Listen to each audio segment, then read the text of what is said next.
Kita masuk ke pertemuan ketiga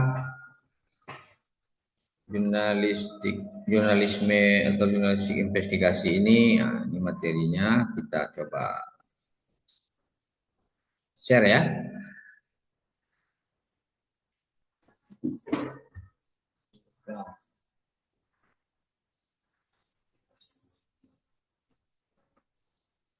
Pertemuan ketiga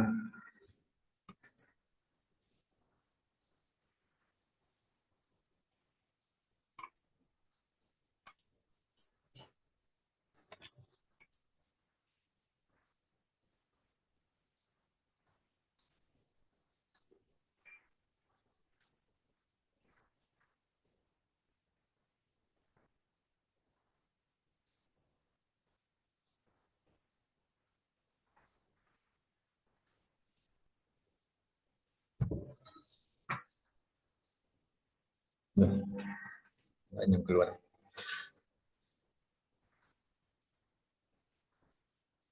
Layar.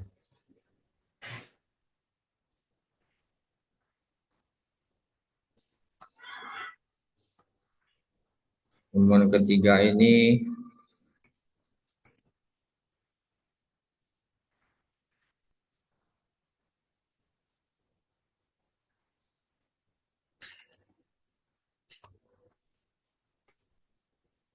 tentang jurnalistik investigasi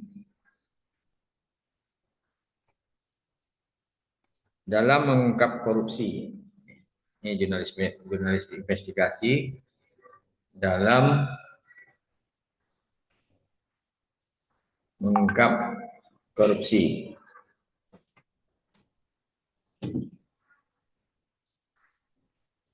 Jadi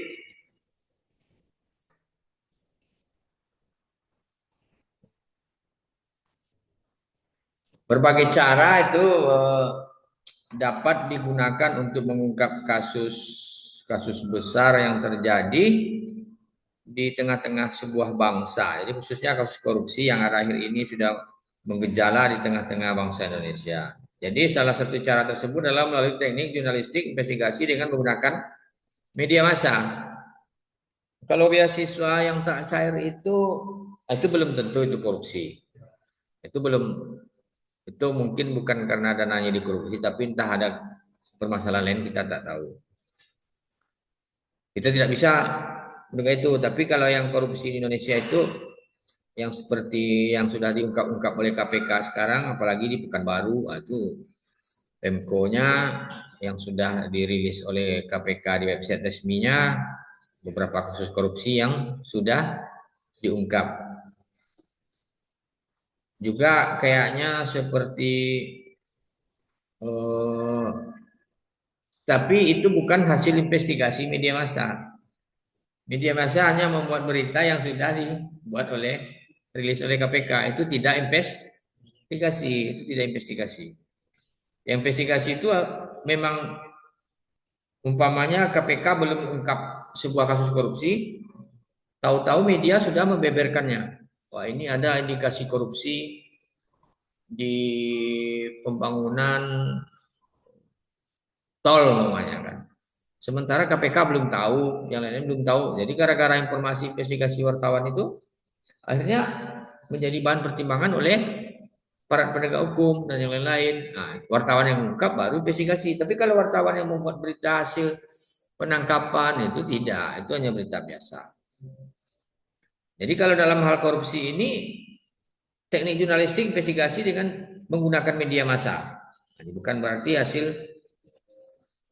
penyelidikan KPK atau yang lain-lain. Artinya hasil dari proses jurnalistik investigasi dipublikasikan kepada pembaca, pendengar, dan pemirsa media massa dengan sebuah tujuan agar yang melakukan perbuatan atau perilaku menyimpang tersebut atau di PNB hyper namanya. Jadi orang-orang korupsi itu dianggap itu perbuatan atau perilaku menyimpang itu. Memang orang korupsi dianggap ya orang ada kelainan, pokoknya kan menjadi jera dan tidak akan mengulangi lagi pada kesempatan dan waktu yang lain. Nah, ini sering orang sebuah penegakan hukum, biar ada efek jera, biar ada efek jera ya sebenarnya Kalau nggak ketangkap, mereka tetap akan melakukan yang sama kan? Karena tertangkap saja kan. Lalu Judith Miller dan Joseph Wilson, pihak Rock dalam hal invasi Amerika Serikat atau Asia terhadap Irak. Jadi Miller namanya adalah seorang wartawan sejak tanggal 7 Juli tahun berapa ini? Kurang pas pula Bapak buat tahunnya. Rela dipenjara demi menjunjung tinggi etika jurnalistik. Dulu waktu ada masa-masa perang Amerika dengan Irak, itu isi televisi itu semua ya mungkin Miller ini termasuk jurnalis yang menjunjung tinggi etika jurnalistik. Bisa-bisa saja dia membongkar skandal besar kan yang tidak ditahu orang lain apa sebenarnya tujuan Amerika melakukan invasi ke Irak mungkin dibeberkan rahasianya oleh Miller ini, maka dia rela dipenjara. Investigasi majalah berita mingguan Tempo namanya contohnya dalam kasus korupsi Mega Proyek Sarana Olahraga Hambalang. Nah, itu eh, mega proyek Hambalang itu dulu ya di masanya itu sekitar tahun 2014-an itu ya memang media massa banyak melakukan investigasi tentang itu dan akhirnya ya beberapa orang memang ditangkap memang dari indikasi korupsi. Jadi pengumpulan data dilakukan dengan penelusuran arsip. Nah, jadi kalau manalah tahu ini kalau beasiswa Rohil tidak Cerung namanya itu bukan masalah korupsi, tapi manalah tahu. Tapi paling tidak untuk mengungkapnya ya seputar penelusuran arsip, seputar tulisan investigasi pada edisi Maret dan Desember 2012 serta edisi Juli 2013.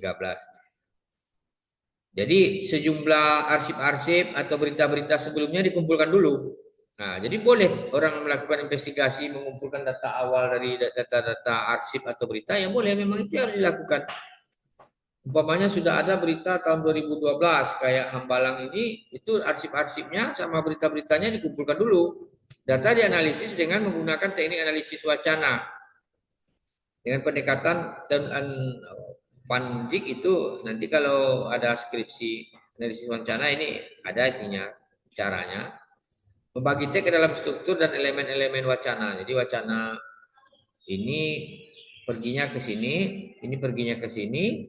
Nah, nanti kalau dalam eh, investigasi ya wartawan memang harus pandai juga melakukan analisis wacana. Tidak hanya untuk penelitian saja. Jadi dalam melakukan sebelum investigasi ya dibuat dulu wacananya seperti apa. Investigasi ini menunjukkan bahwa ini untuk pembelajaran saja. Anas Urbaningrum, Andi Alfian Melarangeng, Deddy Kusnidar, Mahmud Suroso, Tengku Bangus Muhammad Nur dan Wafid Muharam dengan sangat jelas terlihat dalam kasus korupsi megaproyek sarana olahraga Hambalang ini. Dan mereka memang akhirnya diungkap oleh penegak hukum. Ya memang terlibat. Kemudian hal ini dapat ditemui dalam 3 edisi majalah Tempo. Tadi teks tidak lahir dari realitas apa adanya, tetapi realitas peristiwa tersebut dikonstruksi oleh pihak yang berada di belakang wacana tersebut. Jadi 3 edisi majalah Tempo membahas itu terus, mengungkap, melakukan investigasi terus. Nah, jadi peristiwa korupsi dalam kasus Hambalang tidak secara alamiah, namun dilakukan oleh pihak dengan terencana dan sistematis. Nah, itu yang dibilang tadi pengertian dari investigasi tadi. Korupsi di sana tuh memang sistematis, terencana, jadi memang rapi susunannya. Jadi ada pihak-pihak tertentu sebenarnya yang menghalang-halangi dan itu tidak atau organisasi tertentu yang tidak ingin ini terungkap. Nah, maka kayak Tempo itu melakukan investigasi. Jadi kalau dalam jurnalis investigasi dalam mengungkap korupsi ini ya kalau di Riau lah sekarang. Sepertinya Bapak belum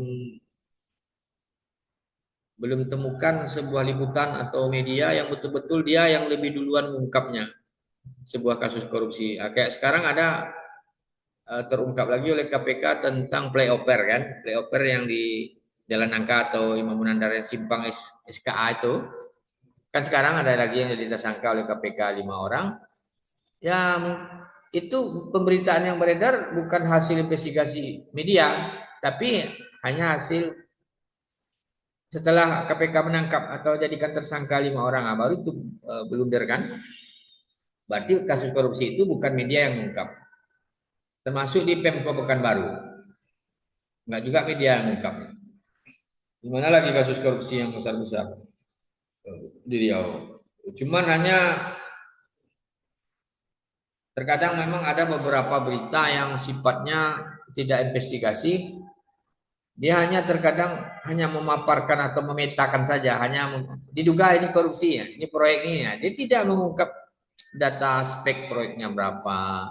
Nah, yang ada cuma hanya sekedar berita street news, tidak investigasi. Karena Bapak sampai hari ini belum menemukan tulisan di Provinsi Riau, khususnya media di Riau yang memang betul-betul kayak Tempo itu mengungkap korupsi gitu. Kayak Hambalang itu kan Tempo memang di barang ini belum diungkap oleh KPK atau pihak lain, mereka akhirnya penegak hukum